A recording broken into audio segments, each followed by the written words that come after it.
The courtroom was supposed to be a place of justice, a place where the law was blind to race, status, or background. But on this particular day, it was anything but. The air was tense as a black woman stood before the bench, accused of a minor traffic violation.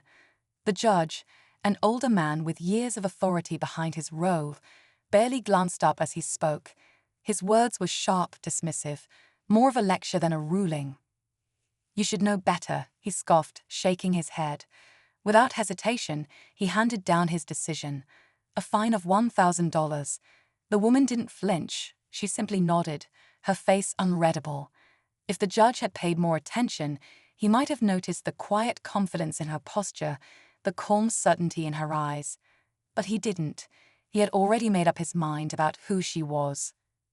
What he didn't realize, what he never even considered, was that she wasn't just another defendant.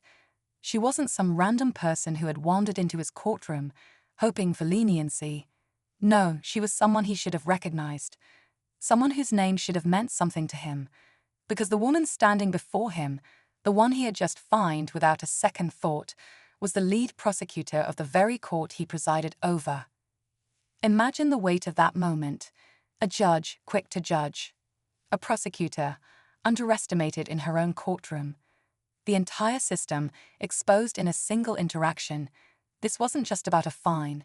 It wasn't even just about one man's bias. It was about something bigger, something that happens in rooms like this every single day, often without anyone noticing. But this time, people would notice. Because what happened next turned the courtroom into a scene no one would forget. The judge, still unaware of his mistake, leaned back in his chair, satisfied that he had made an example of her. The silence stretched between them, thick with unspoken words. Then, finally, the woman cleared her throat, and what she said next changed everything. The woman adjusted her stance, her voice steady but firm. "Your Honor," she began, her words measured, deliberate. The judge barely lifted his eyes from the papers in front of him, already moving on. She continued, "I'd like to clarify something before we proceed."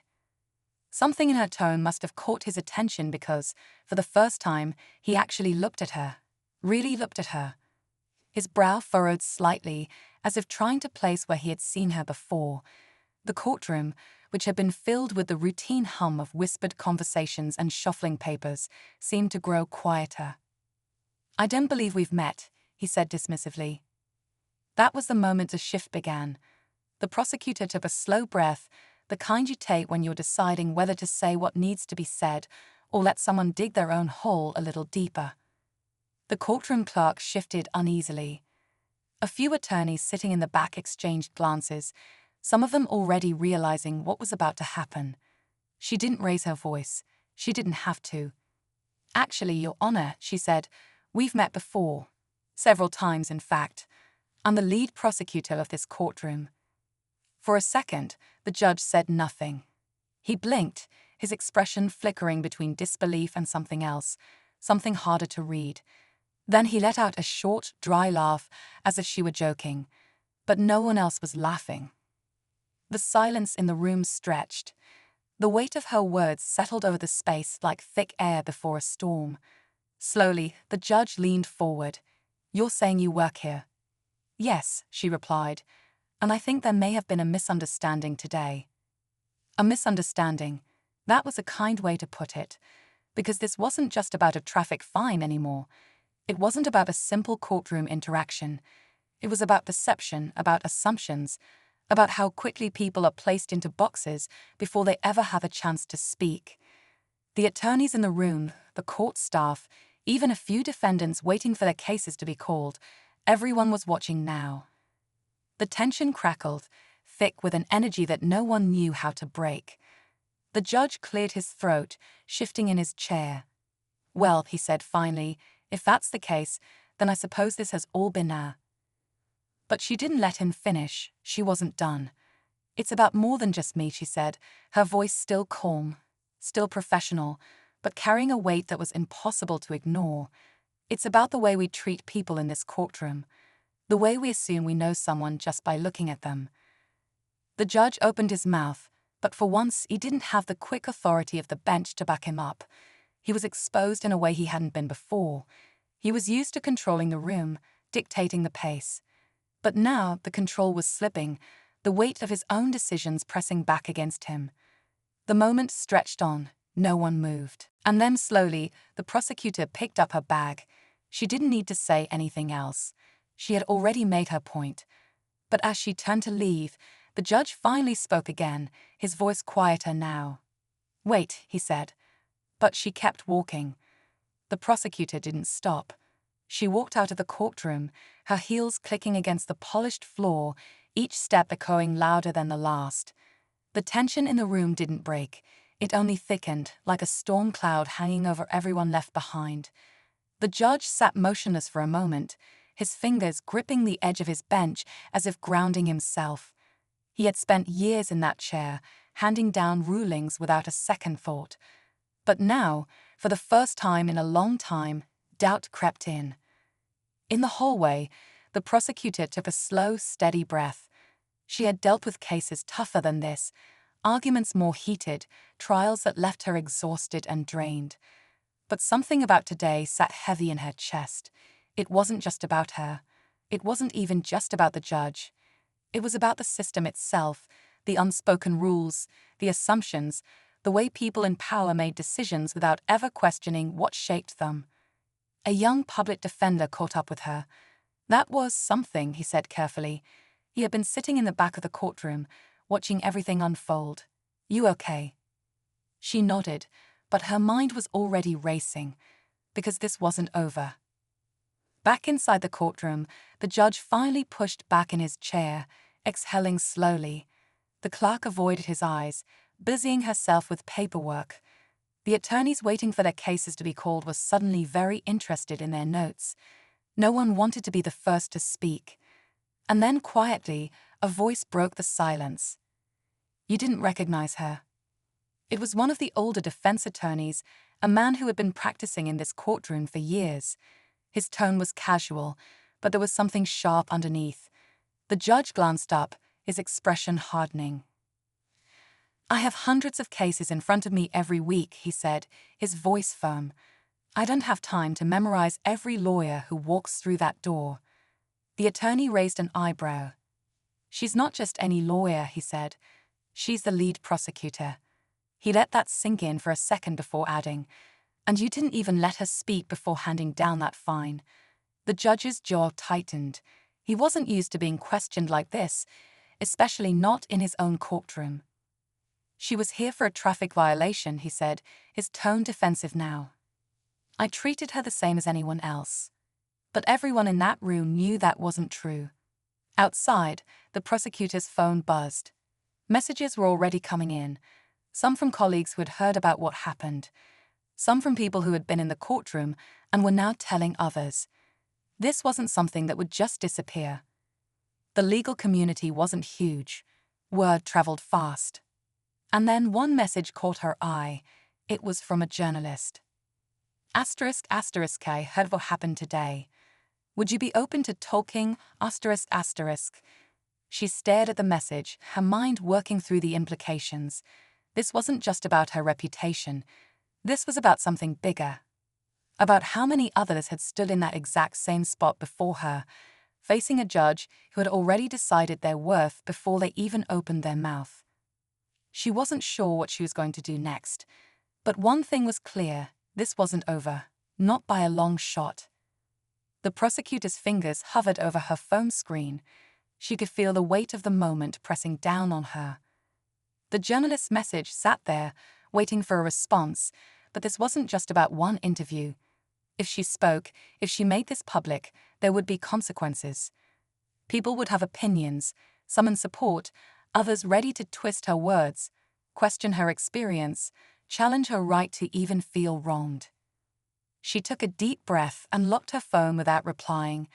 Not yet. Back inside the courtroom, the judge was still sitting at the bench, but something had changed. He could feel it. The usual rhythm of the courtroom, the steady flow of cases, the controlled authority he had always held, felt different now, off balance. The clerk barely looked at him. The attorney seemed more cautious, their usual formalities laced with something else. Doubt, maybe even scrutiny. He ran a hand over his face, frustration creeping in. He had ruled on thousands of cases, made split-second judgments for years. That was his job. And yet, one decision, one interaction, was now casting a shadow over everything. The public defender who had spoken to the prosecutor outside stepped forward, clearing his throat. "Your Honor," he said, "I'd like to request a continuance for my client's case." The judge narrowed his eyes. "On what grounds?" The attorney held his gaze. "I want to make sure my client is given a fair consideration, without assumptions." A murmur rippled through the courtroom. The words weren't loud, but their meaning was clear. The judge's fingers curled into his robe. He could feel his authority slipping, not because of any formal challenge, but because of something worse: doubt. The prosecutor, meanwhile, had made her way back to her office. She closed the door behind her, pressing her palms flat against the desk. The day wasn't over, but it already felt heavier than most trials she had fought. A knock at the door pulled her out of her thoughts. It was one of her colleagues, an assistant prosecutor. "You're all over the courthouse right now," he said, giving her a knowing look. "People are talking." She sighed, rubbing her temples. "I figured." He hesitated. "Some are saying you should let it go. That pushing this won't change anything." She looked up, meeting his eyes. "And what do you think?" He hesitated just a little too long before answering. "I think people are watching." That much was clear, but what was she supposed to do with that? Another buzz from her phone. This time, a different number. A private caller. She picked up. "This is..." A familiar voice cut in. "We need to talk." It was the judge. For a moment, she didn't say anything. The silence stretched, thick with unspoken things. Finally, she replied, "I'll be in my office." She hung up, setting the phone down carefully. The game had changed, and now it was time to see what would happen next. The prosecutor sat still for a moment, staring at her phone. The judge wanted to talk. That could mean a lot of things, but one thing was certain: he wasn't going to apologize. People in power rarely did. A sharp knock on her office door snapped her out of her thoughts. She straightened in her chair. "Come in."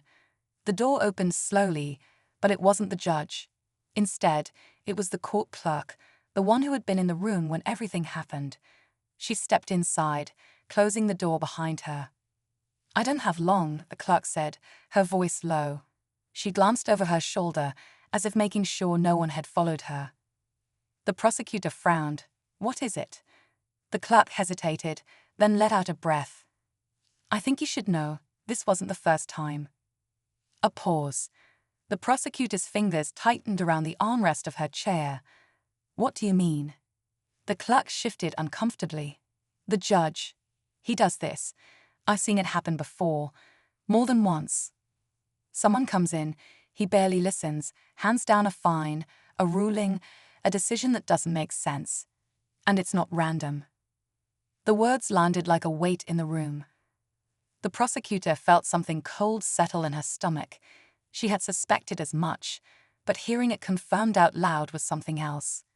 "How often?" she asked, her voice quieter now. The clerk hesitated, enough that I stopped counting. She met the prosecutor's eyes. "But no one ever pushes back. Until today." The prosecutor felt her pulse quicken. This wasn't just about her anymore. It never was. Before she could respond, another knock came at the door, a louder, more impatient one. The clerk stiffened. "That's him." The prosecutor gave her a look. "Are you sure you want to be in here when I open it?" The clerk hesitated, then nodded once. "I want to hear what he has to say." The prosecutor stood, smoothed out her jacket, and crossed the room. With a deep breath, she unlocked the door and pulled it open. The judge stood in the hallway, his face unreadable. For a man so used to being in control, he looked different now, tense, guarded, as if for the first time he wasn't sure how this would play out. "We need to talk," he said again, this time slower. The prosecutor stepped aside. "Then come in." He did, but the moment he saw the clerk standing by the desk, he stopped short. His eyes flicked between them, taking in the situation he knew. The air in the office thickened, the unspoken words pressing in from all sides. Then, after a long pause, the judge exhaled and said something she wasn't expecting. "I think we have a problem." The prosecutor folded her arms. "You think?" The judge's jaw tensed. "You don't understand what's happening here." She tilted her head. "Then why don't you explain it to me?" He hesitated, just for a second, but it was enough. Because in that hesitation she saw it, the thing he didn't want to admit, the thing he was trying to control before it slipped away completely. There was more to this, more than just bias, more than a single bad ruling. And whatever it was, he was afraid of it. The room felt smaller now, the air heavier. The judge stood stiffly, his gaze darting between the prosecutor and the court clerk. He had come in thinking he could control the conversation, but something in the prosecutor's stance told him that wouldn't happen. She wasn't backing down. "You don't understand what's happening here," he repeated, his voice lower this time. The prosecutor studied him. "Then explain it." The judge exhaled through his nose, his fingers twitching at his side. He wasn't used to being questioned like this.